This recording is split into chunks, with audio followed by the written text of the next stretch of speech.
welcome to Tech Law Talks. I am Anthony Diana, a member of Reed Smith's Tech and Data Group. In each episode of this podcast, we will discuss cutting-edge issues on technology, data, and the law.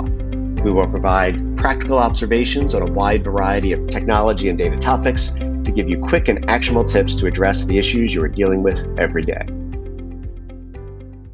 Hello everyone and welcome to today's episode of our EU channel of the Reed Smith Tech Law Talks podcast. In today's episode, we will discuss the legal framework of electronic marketing communications. This is mainly around marketing emails.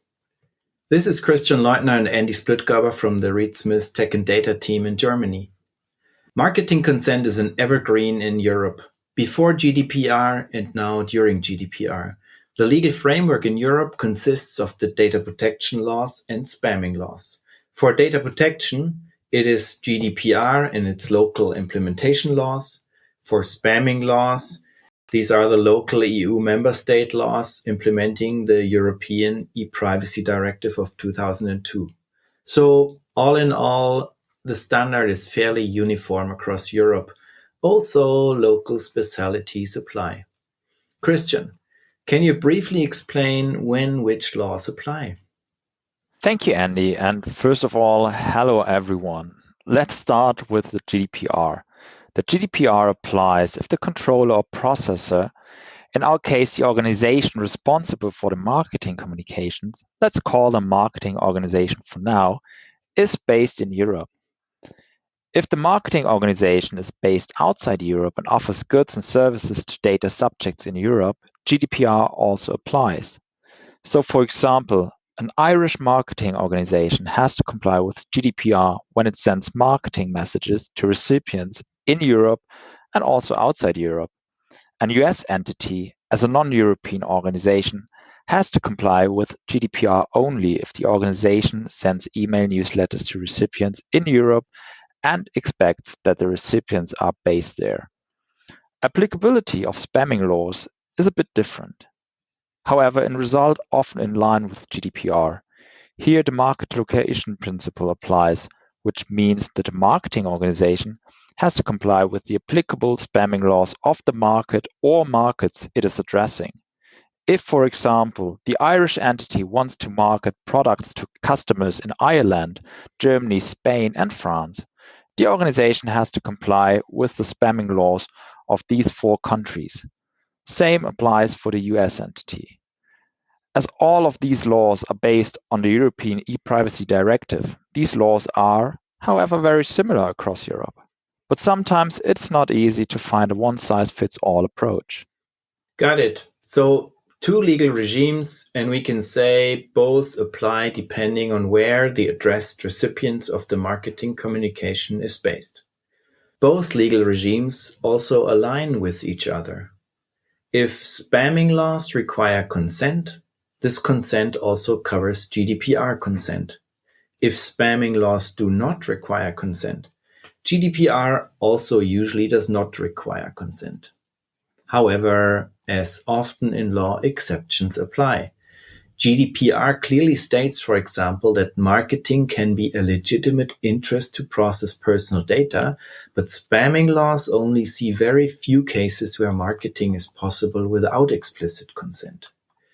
Generally, across Europe, one can say that electronic marketing communications usually require consent unless the recipient recently has purchased similar products or services in the past, or, and we see this more and more, commercial communications are part of a contractual arrangement between the marketing organization and the recipient of the message. If this contractual arrangement includes, for example, informing the members about news and products or services. A customer loyalty program, for example, could be one of such contractual arrangements. Now, if consent is required, Christian, what are the issues marketing organizations typically face in Europe? Yeah, we typically see a couple of issues. There are, do consent declarations expire or are they future-proof? What form must the consent have? For example, can consent be online or do we need to have a separate checkbox for consent? What details must the consent language include? can consent be combined with other declarations? For example, a 10% discount for the next purchase if you subscribe to the newsletter. Okay, that's a number of topics. Let's briefly go through each of them. First one, how long are marketing consents valid and how can they be made future-proof? As a rule of thumb, marketing consents are valid for around 18 months if not used. If the marketing organization sends out marketing during that time, this 18-month period starts again. So we typically advise organizations to send at least one marketing message per year to their users. Any consent, new or old, must cover the relevant activities. For example, a consent that covers email marketing for furniture cannot be broadened to cover marketing when the marketing organization decides to market also IT equipment. A new consent would need to be obtained. In practice, we see that organizations work with opt-out solutions and tell users to say no if they do not agree to an expansion of scope of the consent. For example, if they do not want to receive marketing for IT equipment in our example. However, this is a very practical approach that is not fully supported by law or case law. A better approach is to draft marketing consent language a bit broader from the start to then cover communications that are in planning status or might come up in a couple of years. Another big topic is the form of the consent. Can you tell us a little, Andy, about this topic and maybe explain what is express, what is opt-in, what is opt-out, and what does double opt-in stands for? Sure. The consent can be written or in electronic format. There is no special form requirement. But since implementation of GDPR, an opt-in, that is actively checking or accepting, is required almost everywhere. Objecting against marketing communications, a so-called opt-out or sometimes soft opt-in, is no longer sufficient in context of electronic marketing communications. In any case, organizations must be able to prove that consent was obtained. We therefore recommend written consent or electronic consent with an electronic protocol. Now, a German specialty that has spread out to all of Europe recently is the so-called double opt-in mechanism. This means that the user gives two opt-ins. The first on the website when signing up for the newsletter. The user then receives a confirmation email and is only signed up for the newsletter after the user has confirmed the email address by activating this link. This is the second opt-in. This ensures that, for example, I don't sign up with your email address, Christian, and you start receiving emails you never ordered because I cannot confirm the receipt of the email into your postbox. The confirmation link should be active for around 2 or 3 days. If the user does not activate in this time window, the data provided during sign-up must be deleted by the marketing organization. It is possible to combine the consent with other declarations or consents, but only to a very limited extent. And the legal situation is anything but clear. Theory and practice are very far apart here. For example, data protection authorities require 2 checkboxes for consent to newsletter and consent, for example, to Facebook custom audience. I must confess that I have not seen such separation in practice very often, which user says explicitly, yes, on top of the newsletter, I confirm that I want that social media platforms check my email address against their database and serves personal ads to me when I'm on this social media platform. Yes, very true.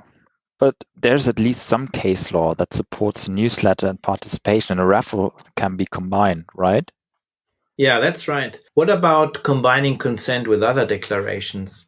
And can users be awarded for consenting? For example, 10% of the next purchase if you subscribe to the newsletter? Listen, that's a very tricky area. Very often it's case-by-case assessment. The question is it okay to combine the declarations or have the user such a strong interest in receiving the other service that their choice for one of the declarations is not free anymore? It really depends on the other service or benefit here.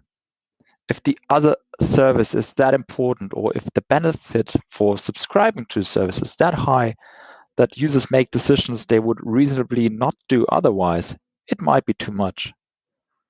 In any case, it is important that a consent language includes all necessary details so that the recipient has a good understanding of what will be sent. For example, it is not enough to say, "I consent to receive commercial emails." The consent must at least provide details on the marketing organization, type of communications, for example, email, text message, or telephone, topics of the communications, reference to the right to withdraw as the details required to be provided under the privacy policy. The core information must be provided next to the checkbox. Only additional information and details, like the privacy policy, can be linked. Thanks. So we're all set now. And if organizations want to also merge the website usage data, for example, collected by cookies with the marketing preferences, it gets even more complicated. In essence, however, stay calm. This is possible with a well thought through marketing consent and a thought through cookie consent. If both are transparent, the obstacles are not too high. Yes, brings us back to the e-privacy regulation. This regulation will cover both topics, cookies and other trackers or technologies on the one hand, and also commercial electronic communications on the other hand. But let's see if this regulation will ever be finalized. Thank you. This was today's episode of our EU channel of the Reed Smith Tech Law Talks podcast. We thank you for listening. Please leave feedback and comments in the comments field or send us an email. We hope to welcome you soon for our next episode. Have a nice day. Tech Law Talks is a Reed Smith production. Our producer is Ali McCardle. For more information about Reed Smith's tech and data practice, please email techlawtalks@reedsmith.com. You can find our podcast on Spotify, Apple Podcasts, Google Podcasts, Stitcher, and reedsmith.com, and our social media accounts at Reed Smith LLP on LinkedIn, Facebook, and Twitter. This podcast is provided for educational purposes. It does not constitute legal advice and is not intended to establish an attorney-client relationship, nor is it intended to suggest or establish standards of care applicable to particular lawyers in any given situation. Prior results do not guarantee a similar outcome. All rights reserved.